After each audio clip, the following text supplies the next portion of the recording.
Aujourd'hui, dans cette vidéo de Projet Écolo, on vous parle des bienfaits de l'oseille de Guinée et on vous explique comment en consommer et s'il existe des contre-indications ou des effets secondaires à sa consommation. Bonne vidéo! Elle aide à baisser la tension artérielle. L'oseille de Guinée baisse la tension artérielle et est donc très utile chez les personnes hypertendues. Prise régulièrement, elle peut prévenir les pics d'hypertension artérielle ainsi que d'éventuelles crises cardiaques.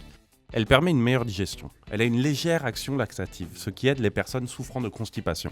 Elle protège également l'estomac car elle produit une substance qui protège les muqueuses de l'estomac, soulageant ainsi des affections telles que la gastrite.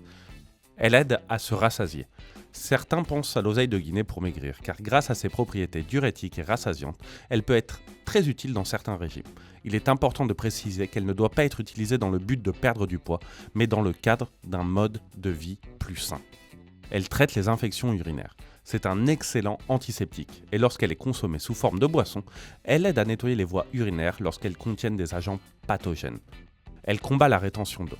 L'oseille de Guinée est un excellent diurétique qui libère les liquides retenus dans l'organisme qui provoquent des inflammations et des sensations de jambes lourdes. Après seulement quelques utilisations, vous verrez les résultats. Réduit l'alcool dans le sang. Lorsque vous avez consommé trop d'alcool, cette plante peut aider à réduire le taux d'alcool dans le sang, atténuant ainsi les conséquences négatives désagréables de ces boissons. De plus, l'élimination de l'alcool dans le sang est plus rapide. Elle favorise un bon sommeil. En abaissant la tension artérielle, elle permet aux consommateurs de se détendre avant d'aller dormir. L'hormone à l'origine du stress et de l'anxiété est le cortisol. Renforce le système immunitaire. Elle est riche en vitamine C, qui stimule le bon fonctionnement du système immunitaire. C'est en plus une excellente multivitamine, car elle contient de la riboflavine et de la thiamine. Sa consommation est donc recommandée pour les patients grippés. Aide à réduire les symptômes de la ménopause. Grâce à ses propriétés antioxydantes, anti-inflammatoires et vasodilatatrices, l'oseille de Guinée aide à lutter contre la ménopause et elle est utilisée pour réduire les symptômes tels que les bouffées de chaleur, ainsi que les ballonnements. Saviez-vous que la grenade aide également à soulager les symptômes de la ménopause ? On vous en parle plus dans la vidéo suivante. Mais avant de continuer, on va vous mettre à l'épreuve. À votre avis, quel est le nom scientifique de l'oseille de Guinée ? A. Hibiscus sabdarifa. B. Rosa gallica. C. Jasmin officinale. D. Lavandula angustifiolia. On vous laisse jusqu'à la fin de la vidéo pour trouver la bonne réponse. Courage! Comment consommer l'oseille de Guinée ? L'oseille de Guinée est généralement consommée sous forme de boisson chaude ou froide. Dans les deux cas, une infusion sera préparée. Cette infusion, avec du sucre, généralement à boire froide, est connue sous le nom d'eau d'oseille de Guinée. Outre ses formes traditionnelles, cette fleur est consommée en confiture dans certains pays. Dans certaines régions, la fleur est consommée comme un légume, cuit comme n'importe quel autre aliment.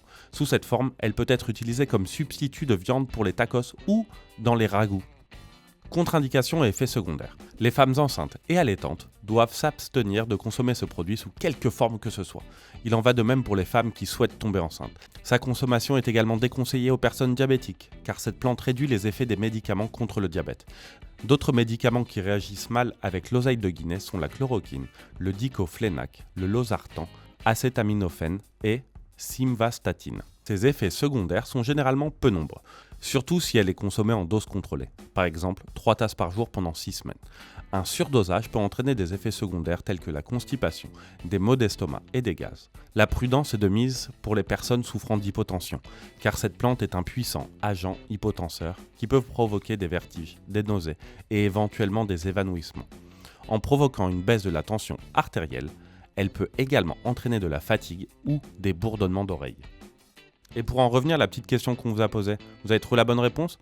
La bonne réponse est A. Hibiscus sabdarifa. Pour découvrir plus de remèdes naturels, c'est par ici. Est-ce que vous connaissiez ce remède naturel ? Dites-le nous en commentaire et n'hésitez pas à vous abonner. En attendant, à bientôt les écolos.